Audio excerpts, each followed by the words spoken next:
What is up everyone, in today's video I'm going to show you how to fix sleep mode not working in Realme C75x. So let's start the video. First of all, open settings.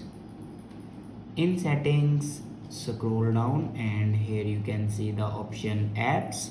Now click on apps and then click on app management. After clicking on app management, then scroll down and find a clock app. Now click on clock and then click on storage usage. Now here you can clear the cache memory of clock.